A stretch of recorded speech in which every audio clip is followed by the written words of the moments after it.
자전거를 탄 지 얼마 안 된 분들이 어려워하는 것이 이제 장거리 라이딩. 장거리 라이딩 하면은 뭐 사람에 따라 다르겠습니다만은 보통 기준이 100km 이상이면 장거리라고 쳐주거든요. 근데 이제 그 정도 거리쯤 되면은 이제 어려운 점이 이제 안장통, 그다음에 체력, 또 코스. 그러니까 이제 뭐 입문한 지 얼마 안 되기 때문에 기껏해야 뭐 수도권 사는 분들은 한강 자전거 도로 여기에 한정돼 있기 때문에 좀 그래서 사람들이 이제 그 동호회 라이딩 모임 이런 데 참여해 가지고 하는 경향이 많은데요. 그거 좋은 일입니다. 왜 그러냐면은 자기가 이제 여러 사람이 같이 타면서 이제 잘 타는 사람 이제 쫓아다니면서 어쨌든 실력이 늘어 자연스럽게. 그리고 이제 그분들이 다양한 코스로 이제 라이딩을 참여하다 보면은 이제 나만의 이제 코스를 디자인할 수 있는 이런 머릿속에 이제 지도가 그려지니까 그런 점도 좋고, 이제 체력이 만들어지니까 뭐 아쉬움 없이 자기가 언제든지 시간 나면은 떠날 수 있는 그런 기틀을 마련한다는 차원에서 단체 라이딩 아주 좋습니다. 그래서 이 온라인 커뮤니티에 가입하셔가지고 이 정도 뭐 자꾸 거리를 좀 늘리고 그리고 코스 난이도를 좀 올리면서 계속 참여하시는 게 좋습니다. 이 자전거를 타다 보면은 사람들이 지루해서 접어요. 그러니까 혼자 타게 되면 계속 가던 데만 가. 잘 모르니까. 그리고 또 모험을 하자니 간선도로 같은 거 이런 걸 거쳐가게 돼가지고 한번 이제 공도에서 되게 놀라게 되면은 이제 다시는 이제 자기가 이 낯선 길을 안 가게 되는 거지. 그래서 이제 그런 단체 라이딩에 이렇게 참여하면서 자기의 짬을 늘리는 게 좋은데요. 단체 라이딩도 이제 어느 정도 수준이 되면은 그걸 끊는 게 좋습니다. 왜 그러냐면요. 단체 라이딩 하면은 이 경쟁이 붙어, 경쟁이. 도싸 온라인 모임을 예를 들면은 그 수준을 나눠서 라이딩 모임을 가집니다. 처음에는 초급, 그 다음에 중급, 상급 이런 식으로 나눠서 라이딩을 하는데요. 근데 초급에는 이제 그런 게 조금 덜한데 중급쯤 되면은 이제 자전거를 그 타는 거 그 자체에 대해 집중을 해요. 그러니까 초급에서는 이제 여행이라든지 이런 쪽에 즐기러 가는 목적이 좀 강한데 중급쯤 되면은 자전거 자체를 타는 경쟁적으로 타는 쪽에 치중이 돼요. 근데 진짜로 내가 실력을 늘리기 위해서는 이 중급에서 타는 게 더 좋거든요. 근데 중급에서 타는 것은 되게 위험한 일이에요. 걔네들은 드래프팅을 해요. 로테이션을 하면서. 그러면서 속도를 끌어올리는 거죠. 그러니까 혼자서는 30km의 그 항속 정도밖에 안 되던 사람들이 단체 드래프팅을 통해서 40km 영역을 맛보게 되니까 거기에 중독이 되는 거죠. 그래서 이게 진짜 상당히 위험한 일이거든요. 왜 그러냐면요. 드래프팅은 효과가 크게 하기 위해서는요. 가급적이면 근접해야 돼. 자전거들끼리. 근데 공도에서 그게 허용돼 있나요? 병렬주행 허용돼 있나요? 병렬주행뿐만 아니고 그렇게 여럿이 이렇게 집단화돼 가지고 도로를 점령할 수 있나요? 다 불법이야. 일단 불법인 것에서부터 시민들의 눈총을 받고 그 다음에 그게 왜 불법일까요? 위험하기 때문인 거야. 거의 앞 자전거하고 자전거를 거의 스치다시피 하면서 드래프팅 하는 거, 그 뚜르드 프랑스라든지 이런 거 많이 보셨지 않습니까? 근데 거기 어떻습니까? 그 선수들이 도로 라이딩 경기할 때 혼자서 넘어지는 경우 그다지 없어요.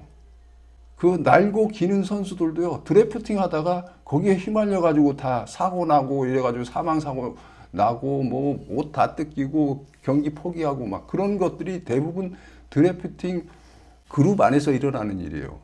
이렇게 목숨을 걸고 남보다 1, 2초 더 빨리 들어오는 게 자기의 정체성이야, 선수들은. 그래서 거의 선수들이 목숨 걸고 하는 짓거리를 갖다가 취미로 타는 즐거움을 위해서, 건강을 위해서, 레저를 위해서 타는 인간들이 그 짓거리를 한다는 얘기인 거죠. 그래서 저는 중급에서 자전거를 몇 번 타다가 이거는 미친 짓이다. 40km 이상의 항속을 내는데 내가 거기 드래프팅에 참여 안 하고 어떻게 솔라로 갔다가 그 그룹을 쫓아갑니까? 그러니까 안 되는 거야. 그러니까 여러분들은 이런 미친 인간들하고는 자전거를 타면 안 돼요. 아무리 실력을 끌어올리고 하고 싶은다고 해도 뭐 취미 생활에다가 목숨 걸 일 있습니까? 뚜르트 프랑스 경기 같은 경우는 도로를 통제해. 그리고 도로의 위험 요소를 제거할 거 아닙니까? 그렇게 완벽히 관리된 하에서도 드래프팅으로 사고가 나는데 일반 공도에서 어떠한 변수가 나타날지 모르는데 드래프팅을 한다? 이건 뇌가 없는 짓이야. 절대 그거 하지 마십시오. 절대. 그러다가 어떤 덜 떨어진 인간이 조금이라도 쉽게 가겠다고 선행자에 너무 붙다가 선행자가 약간 브레이크를 잡으면은 그걸 컨트롤 못 해가지고 어떻게 컨트롤해? 거의 붙어 있는데. 그러다가 바퀴 탁 쳐가지고 앞차하고 지차하고 같이 넘어지면은 그 그룹이 다 사고에 휘말린다고. 이런 짓거리들을 지금 아마추어들이 레저를 목적으로 하는 단체 라이딩에서 하고 있다고요. 이건 진짜 뇌가 없다고 해도 이 정도 수준이면은 전응아 수준이야, 전응아 수준. 그래서 여러분들은 솔라를 추구해야 돼요, 솔라. 그러니까 혼자 타야 된다는 거죠. 특히나 장거리는 더 그래요. 왜 그러냐면은 장거리 가다 보면은 뭐 내 마음대로 됩니까? 라이딩을 누가 하고 갔어? 얘는 계속 달리기를 원해. 아니 나는 마실 나간 것처럼 이렇게 여기도 들르고 저기도 들르고 여기도 구경하고 뭐 때로는 끌바도 하면서 이렇게 즐기고 싶은데 그렇게 안 된다고. 사람이 많으면 많을수록 참가자가. 그래서 혼자가 좋습니다. 혼자 타려고 그러면 드래프팅에 도움이 없기 때문에 자기의 독주 능력이 필요해요. 그래야 장거리를 해지기 전에 갔다 올 거 아닙니까? 그 빨리 가는 방법은요. 평지에서 속력을 낼 수 있는 평지 항속 능력이 중요해요. 근데 한국 사람들은요. 평지 항속보다는 기압이가 저단에 포커스가 맞춰져 있어. 그래서 이 스프라켓도 보통은 34를 써요. 11에 34. 제가 스램은 잘 몰라가지고 시마노를 예를 들어서 설명을 드릴게요. 시마노에서 보통은 크랭크를 컴팩트를 쓰지 않습니까? 간혹 미드 컴팩을 쓰는 분도 있는데 결국은 그거 다 컴팩트로 바꾸더라고요. 그러니까 그냥 50에 34라는 개념으로 제가 설명을 할게요. 50에 34 크랭크에다가 11에 34T에 이 스프라켓을 끼우면 저단은 강해질지 몰라도 평속에는 힘들어요. 근데 이게 문제가 안 되는 거는 로드 자전거를 타는 인간들이 전부 다 단체 라이딩에 초점이 맞춰져 있어. 그러니까 자기 혼자서는 속력을 안 낸다는 거지. 그러니까 장거리 갈 일도 없고 그렇다는 거지. 그리고 자기 혼자서는 자전거를 타지도 않고. 동호회 라이딩 가면은 말씀드렸죠. 드래프팅의 힘으로 평지는 기압이가 촘촘하지 않아도 돼. 그렇기 때문에 그냥 그룹에 끼면은요, 듬성듬성한 기압이로도 그냥 가. 근데 로테 해가지고 내가 끌 경우가 있지 않습니까? 그때도 잠깐이거든. 잠깐 힘써주고 다시 로테이션 돌기 때문에 그게 그다지 문제가 안 돼. 근데 솔라 할 때 문제가 생기는 거야. 온전히 자기 힘으로 고속 항속을 해내야 되기 때문에. 그래서 저는 스프라켓을 갖다가 11에 30T를 추천드리는 거예요. 그렇게 해야만 평지에서 여러분들이 솔라가 가능한 세팅이 가능해요. 그러면은 오르막에서 약하지 않냐? 오르막에서요, 이 로드 자전거는 그다지 1대1 기압이가 필요가 없어요. 모르겠습니다. 지금 뚱뚱한 분들은 모르겠는데 어느 정도 날씬하고 자전거를 조금 잘 타고 싶어서 훈련 목적으로 조금 트레이닝을 거친 분들은요, 내 로드 자전거로 34T가 굳이 필요한 코스가 얼마나 될까? 저 설매제쯤이나 가야 필요할까? 아니면은 저기 뭐 강원도 가는데 령 몇 개 넘어서 가는 그런 경우가 아닌 이상은 일상적으로는 거의 34T를 쓸 일이 없습니다. 그러니까 쓸 일이 분명히 있긴 있어요. 근데 빈도가 낮다는 거지. 근데 평지는 가장 많은 구간 아닙니까? 그리고 우리가 장거리에서 가장 거리수를 단시간에 늘릴 수 있는 게 평지예요. 그래서 평지 순항 능력이 훨씬 중요해요. 이 어필 능력보다. 단체 라이딩에서는요, 어필에서는 대부분 기다려주거든. 근데 평지에서는 안 기다려줘. 그건 수준이 안 맞다고 생각하는 거야.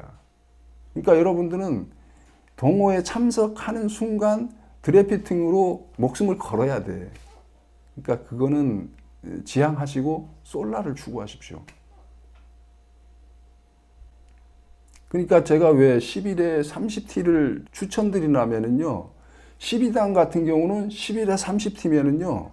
30 중후반 영역의 기압비가 16T가 있어요. 16T.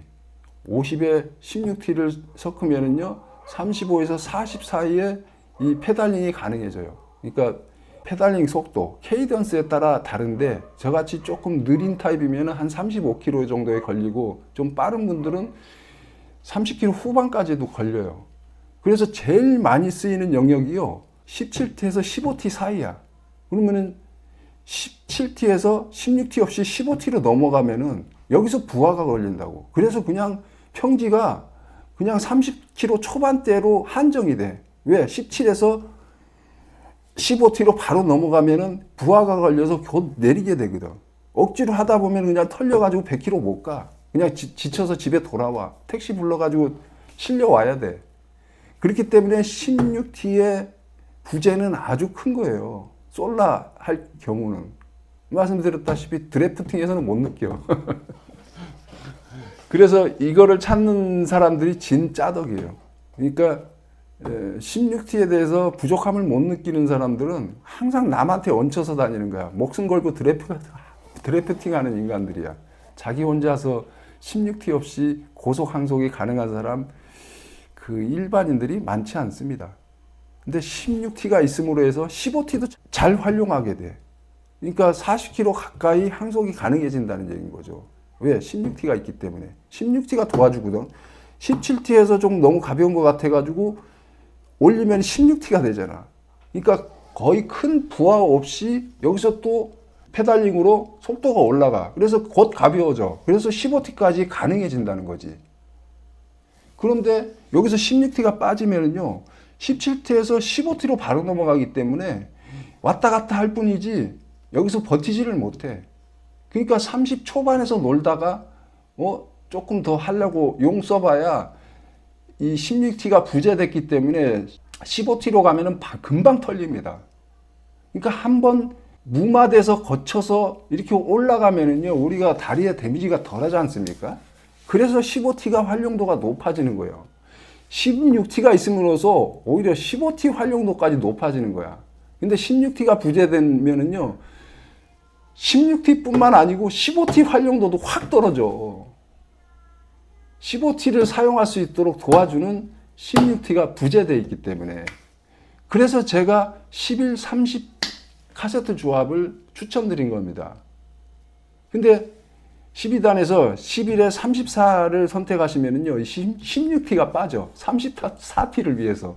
별로 쓰지도 않은 34T를 가장 많이 쓰이는 16T의 희생을 통해서 확보한다는 얘기인 거지. 그래서 의미가 없다는 거예요. 여러분들이 장거리 솔라 라이딩에 도움을 받기 위해서는 11, 30T가 가장 좋은 세팅 값입니다. 그러니까 이걸 모르기 때문에 사람들이 평지에서도 힘들고 어필에서도 힘들고 그러기 때문에 평지에서 힘드니까 어필도 더 힘든 거야. 평지에서 덜 힘들면 어필도 평소보다 잘 올라요. 왜? 한 군데에서 릴렉스가 됐거든. 근데 평지에 힘들면은 어필은 무조건 힘들 수밖에 없어. 30타 아니라 36T 있어도 힘들어.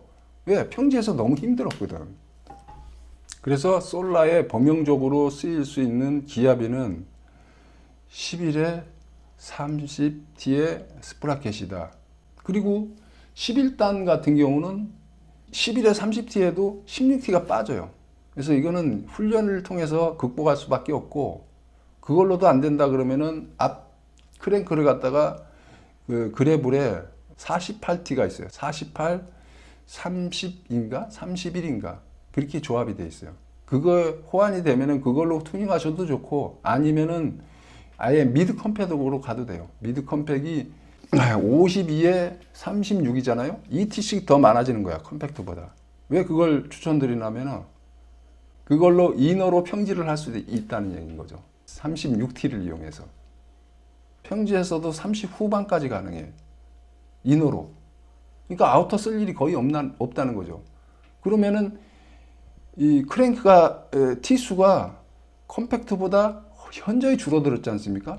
요 촘촘함에다가 스프라켓이 듬성듬성한 구간도 촘촘한 효과를 내는 거야.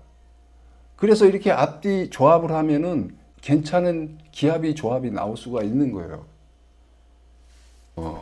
솔라를 하기 위해서는요, 자전거는 가장 중요한 게 에어로입니다. 에어로. 왜? 고속 항속이 주가 되는 자전거가 로드 자전거고, 그리고 장거리를 간다면은 평지의 고속 항속은 필수예요. 그렇지 않고서는 결코 장거리 100km 이상을 늘리기가 힘들어. 왜? 평지에서 째야 어느 정도 그게 거리가 나오거든. 근데 그 평지 항속에 가장 방해되는 요소가 사람의 몸이거든. 근데 그냥 MTB처럼 이게 뻗딱 서가지고 라이딩을 하면은 제 아무리 다리 근력이 좋은 사람도 속도 안 납니다. 공기 가르는 스포츠인데 공기를 다 막고 해. 그러니까 속도가 안 날 수밖에 없지. 그러니까 에어로 자세가 중요한 거예요. 그리고 공기를 가르는 것뿐만 아니고 이렇게 공기를 맞으면서도 또 다른 고통도 있어. 공기를 맞으면요, 이거 잠깐 맞으면은 뭐 시원하고 좋지. 근데 공기에 시달리다 보면은 사람이 제일 많이 털리는 게 바람에 털리는 거예요. 바람에. 체력이 바람에 털린다니까. 그래서 지쳐. 쉽게 지쳐. 멍하니 그렇고. 그러니까 이렇게 되면은 내가 공기에 시달리지 않아서 좋고, 에어로 나와서 속도 자연히 빨라지고, 별 노력 없이. 그 다음에 안장통도 완화되고, 다 좋은 거야, 다. 그래서 이 에어로 자세에 대한 거부감을 가지면은요, 로드 자전거에 입문하시면 안 돼. 그래서 일단 에어로스러운 자세가 나올 수 있는 이 피팅이 중요합니다. 이거는 제가 앞 영상에서도 여러 편에서 아주 심도 있게 다뤘으니까 그거를 참고하시고요. 그 다음에 이제, 근데 기아 변속은요, 자주 해주면 해줄수록 좋아. 왜? 기아 시스템이 그거 아닙니까? 최고의 동력 효율을 내기 위해서 이렇게 많은 기아 단수가 있는 겁니다. 그러니까 고급 자전거일수록 단수가 많잖아. 그러니까 최고급이 지금 12단이잖아요. 12단 자전거 살라 그러면은 아무리 싸게 사도 여러분 300만 원은 줘야 돼.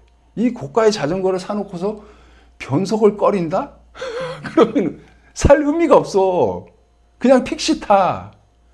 근데 어떤 분들은 평지 가면서 뭐 어필이나 뭐 이렇게 막 이렇게 극적인 변화가 없는 한은 변속을 거의 안 하는 분이 있어.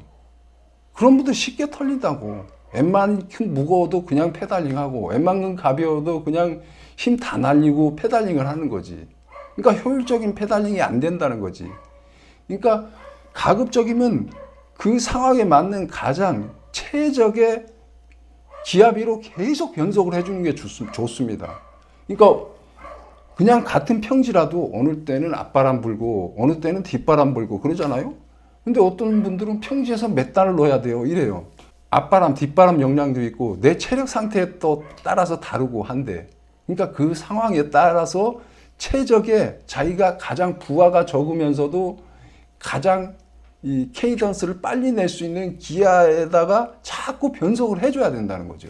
그렇게 하면 지치지 않고 오래 빠른 속도로 장거리를 다녀올 수 있다는 거지. 약 오르막인데 되게 긴 약 오르막이 있어. 그런 데서 사람들은 꼭 아우터로 올라가는 분들이 있어.